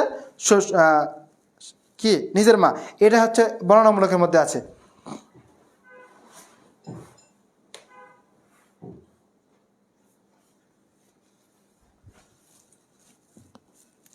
আচ্ছা, এরপর আমি একটু দেখি, হ্যাঁ কি আছে আর সমাজ জীবনে জ্ঞাতি সম্পর্কের গুরুত্ব। কোনগুলো জ্ঞাতি সম্পর্ক হয় দেখেন, আপনি যখন বিপদে পড়বেন তখন আপনাকে সাহায্য করবে কে? আপনার আত্মীয় স্বজন। আপনি যখন ভালো কিছু করবেন তাকে দাঁত দেবেন কাকে? আত্মীয় স্বজনকে। আপনি যখন খারাপ কিছু করবেন সমাধান করে দেবে কে? আত্মীয় স্বজন। এই জন্য বলছে অর্থনীতিতে জ্ঞাতিদের ভূমিকা থাকে, জমি হস্তান্তরের ক্ষেত্রেও জ্ঞাতিদের ভূমিকা থাকে, ঋণ পরিশোধের ক্ষেত্রেও থাকে, কৃষি উপকরণের সহযোগিতা। আপনি ধরেন একটা কৃষি উপকরণ নাই, আপনি তাদের বাসায় যাবেন যারা আপনার আত্মীয়, শ্রমিক নিয়োগের ক্ষেত্রে এবং কৃষি সহায়তার ক্ষেত্রে এগুলো থাকে। আচ্ছা, রাজনৈতিক কর্মকাণ্ডেও থাকে এগুলো। বিভিন্ন রাজনৈতিক কর্মকাণ্ড, সামাজিক মূল্যবোধ কিন্তু জ্ঞাতি সম্পর্ক থেকে তৈরি হয়। আচ্ছা, জ্ঞাতি সম্পর্কিত মর্গানের তথ্য, এখানে যে তথ্যটা দেওয়া আছে এখানে আমি খুব ছোট্ট করে দিয়ে রাখছি আপনাদের, আপনারা এখান থেকে বুঝে নেবেন একটু, হ্যাঁ, মর্গানের তথ্যটা। আবার এখান থেকে শ্রেণীমূলক ব্যবস্থা, বর্ণনামূলক ব্যবস্থার কথাও বলা হয়েছে, যেটা পরীক্ষায় খুবই কম আসে না বললেই চলে। এখানে আবার ওয়েস্টার্ন মার্কের মতবাদও দেওয়া আছে, অর্থাৎ দুইটা তত্ত্বের মতবাদ দেওয়া আছে, একটা হচ্ছে মর্গান, একটা হচ্ছে ওয়েস্টার্ন। এবার আমরা একটু এমসিকিউ প্রশ্নে আসি। আমরা কয়েকটা এমসিকিউ সলভ করবো, খুব বেশি এমসিকিউ সলভ করবো না, ঠিক আছে।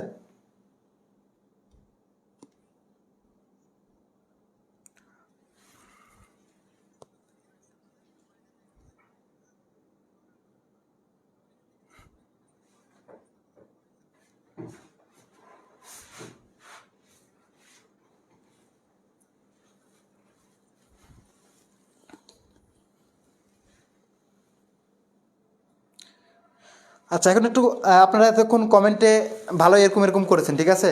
সো এরকম এরকম বাদ, এবার আমরা কমেন্টে সঠিক উত্তর দিব, ঠিক আছে। ভাই আসতেছেন বিয়ের কথা শুনে? আজে বাজে কমেন্ট করতেছে নাকি পোলাপান? না না, আমি সব কমেন্ট তো দেখতে পাচ্ছি না, এত কমেন্ট আসতেছে। এই ভাই কার মেসেজে রিপ্লাই দিচ্ছেন? রিপ্লাই দিইনি ভাই, ইপু ভাই রিপ্লাই দিইনি। হ্যাঁ, আমার কেউ নাই, চাচাতো ভাই বোন নাই, মামাতো ভাই বোন নাই, ফুফাতো ভাই বোনও নাই, যা আছে স্টুডেন্ট, ঠিক আছে।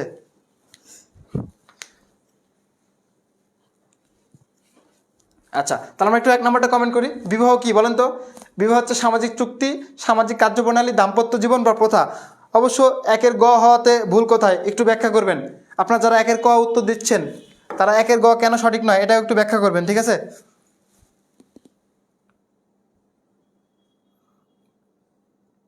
1-এর এই বলতেছে, তার মানে দাম্পত্য জীবন না, বিবাহ মানে দাম্পত্য জীবন নয়, তাই না? তাহলে আপনার এর পক্ষপাতিত্ব না, ঠিক আছে।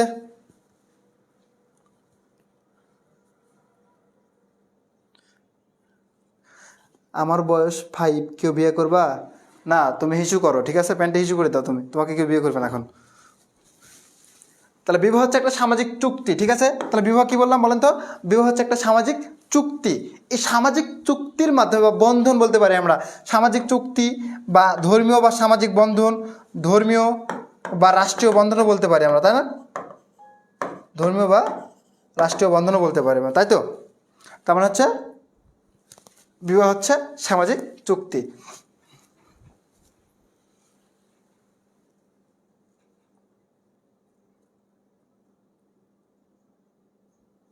আচ্ছা, এরপর আমরা একটু দেখি। হ্যাঁ, বিবাহ হচ্ছে এমন এক দুঃসাহসিক বস্তুত্ব, বিবাহ আসলে একটা দুঃসাহস বস্তুত্ব যার আইনগত রেজিস্ট্রেশন এবং সামাজিক গোষ্ঠীর সমর্থন হচ্ছে। এই অভিমতটিকার দরকার নাই, এগুলো অভিমতে পড়ার, আপনারা এটাকে স্কিপ করলাম। আচ্ছা, এরপর ম্যারেজ অ্যান্ড ফ্যামিলি গ্রন্থ কার? এটা হচ্ছে আপনার এম নিমকবের। এই গ্রন্থগুলো আপনার পড়বেন। পরিবার কোন ধরনের প্রতিষ্ঠান? এটা একটু উত্তর করেন। 4 নম্বর। আমরা কয়েকটা এমসিকিউ বেশি বেশি পড়বো যেগুলো বারবার আসা। হ্যাঁ,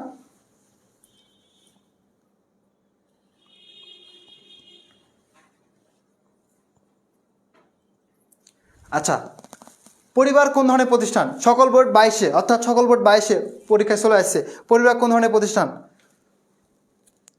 উত্তর করেন, দ্রুত উত্তর করেন। হ্যাঁ, পরিবার কোন ধরনের প্রতিষ্ঠান? পরিবার কোন ধরনের প্রতিষ্ঠান? একটু দ্রুত উত্তর করেন দেখি।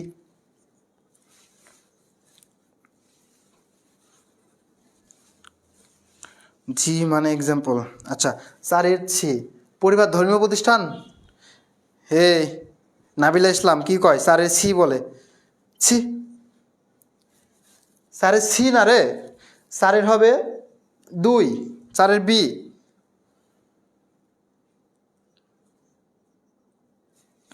তহিদিদা বলছে 4-এর খ, তাহমিনা জান্নাত বলছে 4-এর খ। আচ্ছা, রূপামণি বলছে 4-এর খ, নিশাত ইসলাম বলছে 4-এর খ, নূপুর আক্তার বলছে 4-এর খ। তাহলে সবাই সঠিক উত্তর দিচ্ছে। ও আচ্ছা, ছেলেপেলে বিবাহ সম্পর্কে ভালো আগ্রহ আছে, বুঝতে পারলাম।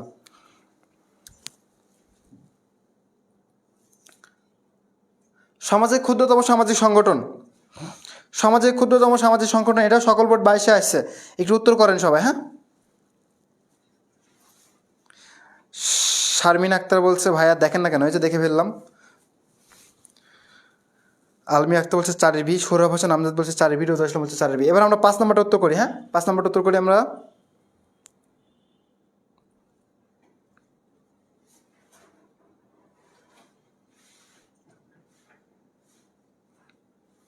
আমরা এবার 5 নম্বরটা উত্তর করি। হ্যাঁ, 5-এর বি, সমাজের সবচেয়ে ক্ষুদ্রতম সামাজিক সংগঠন হচ্ছে পরিবার। রাষ্ট্র হচ্ছে সমাজের সবচেয়ে বৃহত্তর সামাজিক প্রতিষ্ঠান, এটা একটু মনে রাখবেন, ঠিক আছে? সবচেয়ে পরিবার হচ্ছে ক্ষুদ্রতম সামাজিক সংগঠন, পরিবারের মাধ্যমে মানুষের জীবনযাত্রা শুরু হয়। এবং রাষ্ট্র হচ্ছে সবচেয়ে কি বৃহত্তর সামাজিক সংগঠন, ঠিক আছে? রাষ্ট্র হচ্ছে সবচেয়ে বৃহত্তর। আচ্ছা, এরপরে কি বলছে একটু দেখি। 6 নম্বর উত্তর করেন তো। সকল বোর্ড 23-এ আসছে। দেখি, একটা বহুপদী চলে আসছে আমাদের সামনে।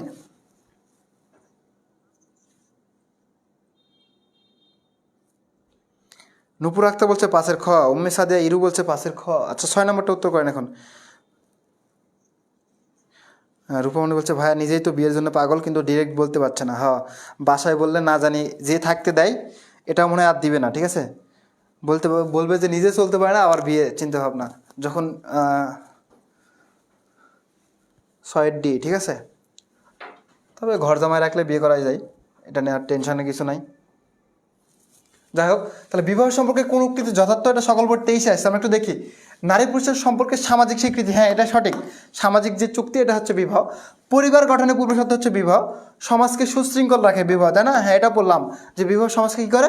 সুশৃঙ্খল রাখে। তার মানে 6-এর কী হবে বলেন তো? 6-এর ঘ, মানে সবগুলোই হবে, অর্থাৎ 6-এর ডি। নাবিলা তাসনিম বলছে 6-এর ডি। হ্যাঁ, সঠিক উত্তর করেছে। তার মানে 6-এর ডি। আচ্ছা, এবার মর্গানের মতে পরিবারের ক্রমবিতরণ ধারা কয়টি? এটা আপনাদের আপনারা পারবেন না, কারণ এটা আপনাদের ভিতর থেকে পড়তে হবে একটু। মর্গানের মতে সিন্ডেসিয়াম, এটারও দরকার নাই। আচ্ছা, এবার একটু খেয়াল করেন। মাতৃতান্ত্রিক পরিবার কাদের মধ্যে লক্ষণীয়? সকল বোর্ড 22-এ আসছে। 9 নম্বরটা, ঠিক আছে? মাতৃতান্ত্রিক পরিবার কাদের মধ্যে লক্ষণীয়? মাতৃতান্ত্রিক পরিবার কাদের মধ্যে লক্ষণীয়? একটু উত্তর করেন, দ্রুত উত্তর করেন। হ্যাঁ, আমরা খুব বেশি এমসিকিউ সলভ করবো না, আমরা হয়তো আর 5 থেকে 7টা এমসিকিউ সলভ করব। মাতৃতান্ত্রিক পরিবার অবশ্যই উত্তর করার সময় নাম্বার দিবেন। হ্যাঁ, আমি কিছু কিছু নাম্বার স্কিপ করতেছি, তো সো আপনারা নাম্বার দিবেন, কিছু কিছু নাম্বার স্কিপ করতেছি। তার 9-এর সি, গারো, গারো এবং কি বলেন তো? যাদের মনে আছে পুরোটাই দুটাই বলবেন, ঠিক আছে? অর্থাৎ আমরা এটা দুইটা উপজাতিদের মধ্যে লক্ষ্য করতে পারি। অর্থাৎ দুটো উপজাতিদের মধ্যে কি আছে বলেন তো? মাতৃতান্ত্রিক পরিবার লক্ষণ মানে রয়েছে। এই মাতৃতান্ত্রিক পরিবার কাদের মধ্যে লক্ষ্য করা যায়? 9 গ গারো এবং খাসিয়া, ঠিক আছে? আচ্ছা, বর্তমান সমাজের সবচেয়ে জনপ্রিয় বিবাহ রীতি কোনটা? 10 নম্বর উত্তর করেন। বর্তমান সমাজের সবচেয়ে জনপ্রিয় বিবাহ রীতি কোনটা বলেন?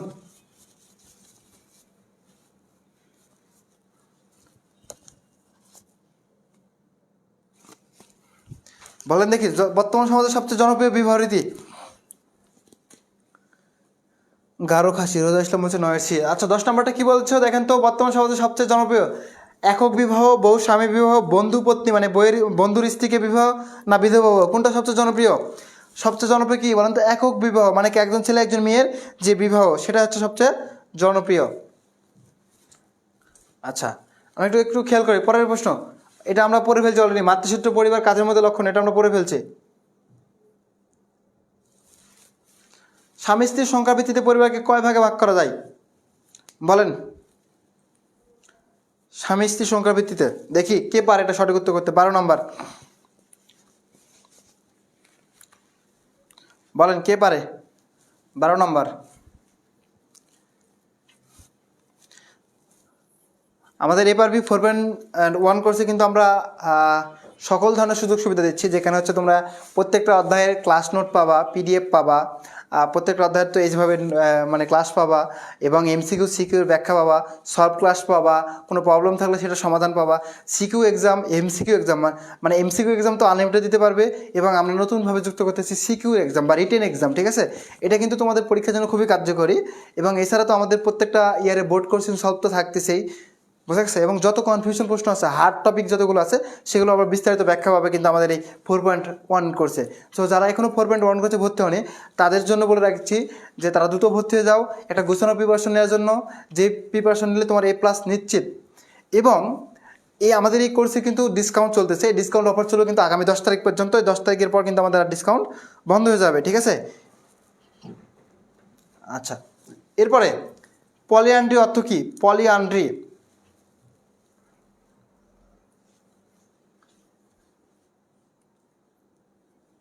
আচ্ছা একটু বিয়ে দেখেন তো, এটা কি হবে? 14 নম্বরটা তো করেন।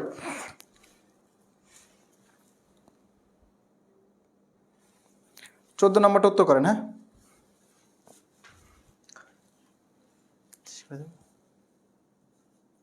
শেষ করে দেব।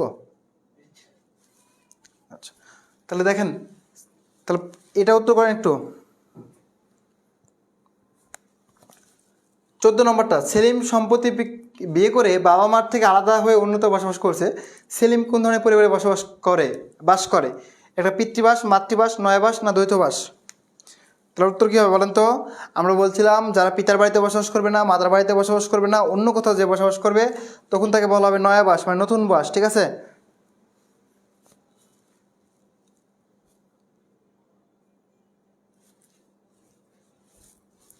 আচ্ছা, মামাতো ফুফাতো ভাই বোনের বিবাহের ধরন কোনটি? এটা একটু বলেন। 15 নম্বর, সকল বোর্ডে 18তে আসছে, বলেন। আমরা কিন্তু আর এমসিকিউ সলভ করবো না, ঠিক আছে? আমরা এখানে কিন্তু ক্লাসটা শেষ করে দেব, দ্রুত উত্তর করেন। 14 এসি, আচ্ছা এসি কেমনে হয় রে ভাই? এসি চলতেছে উপরে। আচ্ছা, 15 নম্বরটা উত্তর করেন। হ্যাঁ,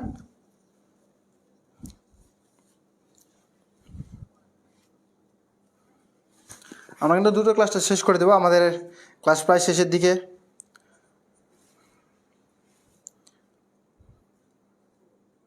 15 ঘ, মামাতো ফুফাতো ভাই বোনের মধ্যে কি হবে? একজন আবার 15, 15 ঘ ফ্রানেতি বলছে 15 ঘ, 14 ঘ, 15 ঘ। রাফা ইসলাম বলছে 15C সরোরেট। রাফা ইসলাম ক্লাসে মনোযোগ ছিল? রাজু দে বলছে 15 ঘ। নিশাত ইসলাম হচ্ছে 15C। 15C কেমনে? মামাতো ফুফাতো ভাই বোনের বিবাহ ধরন কি 15C সরোরেট হয়? সরোরেট মানে কি? শালিকাকে বিয়ে করা।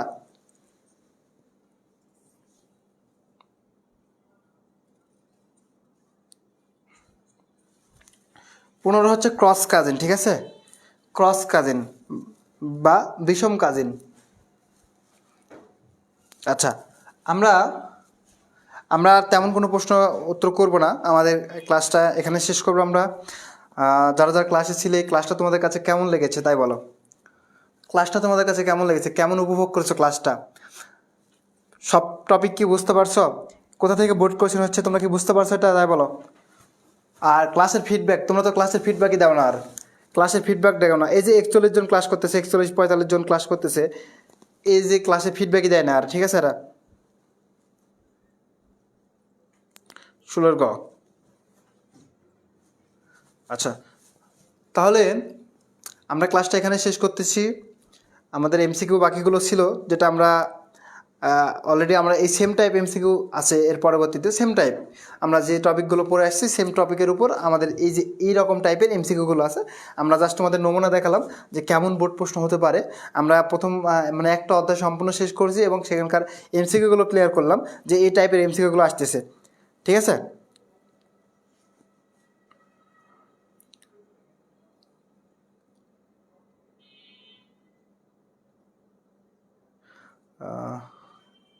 আচ্ছা, ক্লাস সম্পর্কে তোমাদের এখানকার মোটামুটি খুবই ভালো, কিন্তু তোমাদের মানে কোনো পোস্ট বা কোথাও যে কমেন্ট করতে দেখি না যে এ ভাইয়ের ক্লাসটা ভালো বা ওই ভাইয়ের ক্লাসটা ভালো, তোমাদের কোথাও দেখি না, কিন্তু তোমরা কিন্তু মানে কোনো কিছু নিয়ে পোস্ট করো না।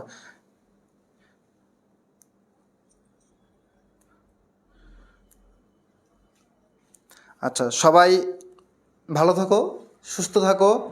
আগামীকাল এপারবি 4.0 কোর্সে কিন্তু সমাজবিজ্ঞানের ক্লাস আছে, এই টপিকের উপরই ক্লাস নেওয়া হবে। সমস্যা নাই, এই টপিকের আমরা পরবর্তীতে এমসিকিউগুলো সলভ করবো খুব ভালোভাবে। নোট তো আমরা করলাম আজকে, তাই না? এমসিকিউগুলো সলভ করব। আর দেখা হচ্ছে পরবর্তী কোনো ফ্রি ক্লাসে তোমাদের সাথে। আর যদি এপারবি ফরম্যাট 1-এ ভর্তি হয়ে যাও তাহলে তো ভাইয়ের সাথে দেখা হবে, কথা হবে, এবং হোয়াটসঅ্যাপ তো আছেই, তোমাদের সাথে যত প্রবলেম আছে সেগুলো সমাধান দেওয়া হবে। তাই বলে বৈবাহিক সমস্যার সমাধান কিন্তু আমি দিতে পারবো না, আবার বলে দিচ্ছি, ঠিক আছে। সো বৈবাহিক সমস্যার সমাধান নিয়ে আমাকে মেসেজ দিবেন না। সো গুড নাইট, ভালো থাকেন, সুস্থ থাকেন।